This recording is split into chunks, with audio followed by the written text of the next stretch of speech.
Hello dear student, तो स्वागत है आपका मेरे चैनल पे। तो आज की क्लास में हम सीखने वाले हैं साधारण ब्याज और चक्रवृद्धि ब्याज क्या होता है, यानी दोनों में क्या क्या अंतर होता है और कैसे हम इनके सवालों को हल कर सकते हैं। तो मैं एक ही सवाल में दोनों ही आपको यानी साधारण ब्याज और चक्रवृद्धि ब्याज निकालना सिखाऊंगी। तो सवाल है हमारा 1000 रुपये का 10% की वार्षिक दर से 3 वर्षों का साधारण और चक्रवृद्धि ब्याज निकालें। तो इसमें क्या है, 1000 रुपये दिए गए हैं, वार्षिक दर कितनी है, 10% की दर है और हमें कितने वर्षों का निकालना है, 3 वर्षों का निकालना है। तो चलिए निकालते हैं। सबसे पहले हम निकाल लेते हैं साधारण ब्याज। तो हम इसे फॉर्मूला के थ्रू भी निकाल सकते हैं, लेकिन मैं फॉर्मूला के थ्रू आज नहीं सिखाने वाली हूँ। आज आपको यानी हर साल का निकाल के फिर और उसे जोड़कर सिखाऊंगी। वीडियो को पूरा देखें।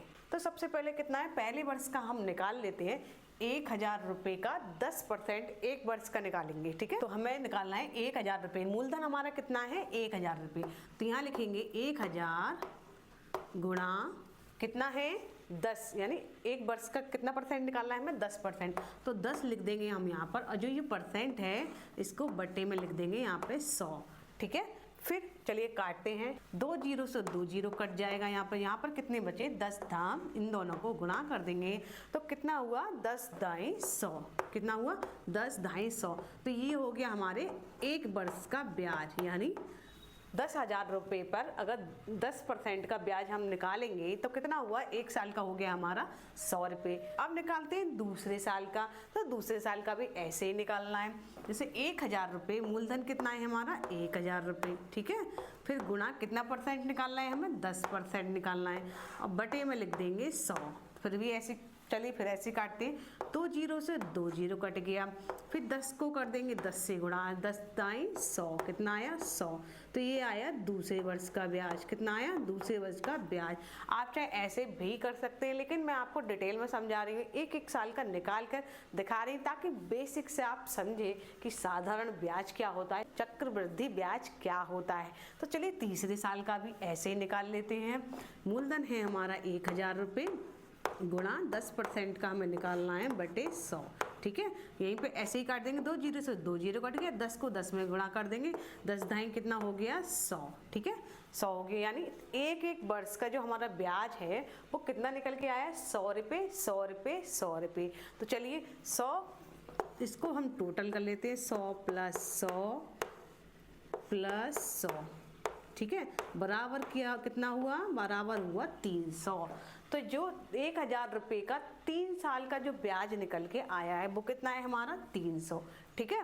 अब समझ गए होंगे हम साधारण ब्याज कैसे निकालना है। आप तो चलिए आप समझते चक्रवृद्धि ब्याज क्या होता है। ऐसे हम पैसा देते हैं, अपना बैंक में पैसा देते हैं, तो एक साल का कितना आया ब्याज, तो एक साल का अगर हमारा 100 रुपये आया है, 200 रुपये आया है, तो अगले साल का वो 100 रुपये हमारा मूलधन में जुड़ के वो उसका भी ब्याज निकल के आएगा। तो चलिए इस सवाल के जरिए मैं आपको आराम से सिखा देती हूँ।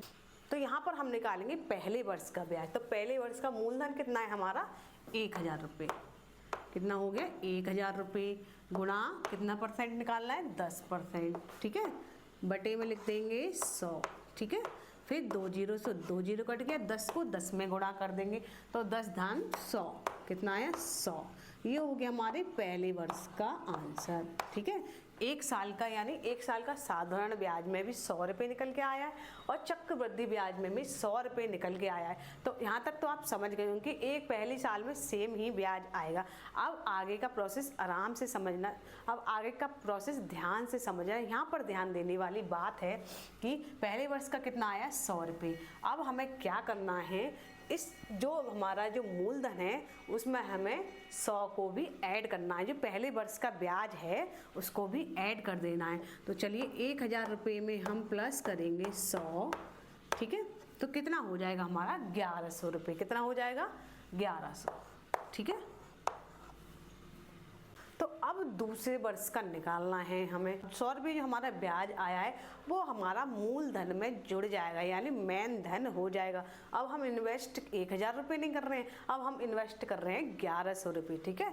तो कैसे निकालेंगे, 1100 गुणा कितना परसेंट है, 10%, भाग 100। ठीक है, तो अब क्या करेंगे, 2 जीरो से 2 जीरो कट गया और 11 को 10 में गुणा कर देंगे। 11 धाई 110, 110 रुपये जे हो गया वो हमारे दूसरे वर्ष का ब्याज हो गया। पहले वर्ष का कितना निकला था, 100 रुपये।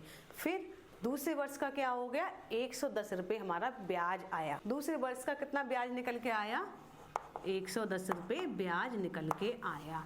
तो अब क्या करना है, 1100 में पहले वर्ष का कितना इन्वेस्ट किया था हमने, 1100। ठीक है, फिर 1100 में फिर 1100 का 10% ब्याज कितना निकल के आया, 110 रुपये। तो आगे हमें क्या करना है, तो 1100 में हम 110 और जोड़ देंगे, यानी तीसरा वर्ष का ब्याज निकालने के लिए यहाँ हमने 1100 जोड़े थे पहले, यानी पहले साल का जो है ब्याज वो इसमें जोड़ दिया था। मूलधन में कितना आया, 1100 रुपये। अब 1100 रुपये में क्या करेंगे, 110 रुपये और जोड़ देंगे। तो चलिए जोड़ देते हैं, 1100 रुपये में प्लस कर देते हैं हम 110 रुपये, ये हो गए हमारे 1210। ठीक है, अब 1210 का हमें जोड़ के, यानी ये हो गया जो 1210 है वो क्या हो गया, वो हमारा हो गया मूलधन।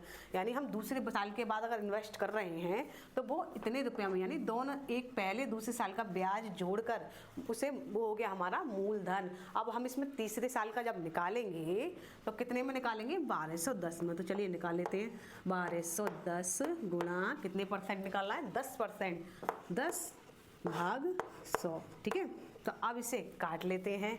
तो 1 जीरो से 1 जीरो गया, 1 जीरो से 1 जीरो गया। तो अब कितने बचे हमारे पास, 121। तो इन दोनों को और गुणा कर देंगे तो कितना आएगा, 121। तो 121 ही आएगा हमारे तीसरे साल का ब्याज। कितना आया, यानी पहले साल का 100 रुपये आया, जो कि साधारण ब्याज में भी 100 रुपये था।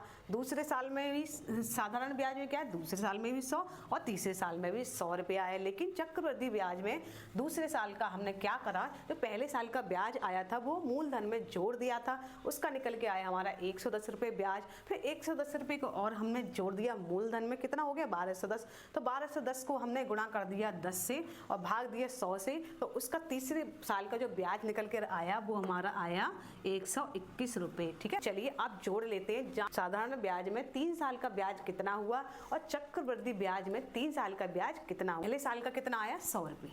ठीक है, प्लस दूसरे साल का कितना आया, 110 रुपये। ठीक है, 110 रुपये प्लस तीसरे साल का कितना आया, 121 रुपया, 121 रुपये। तो इन सबको जोड़ देते हैं। 100 और 110 कितना हो गया, 210, और 210 और 121 कितना हो गया, 331। कितना हो गया, 331।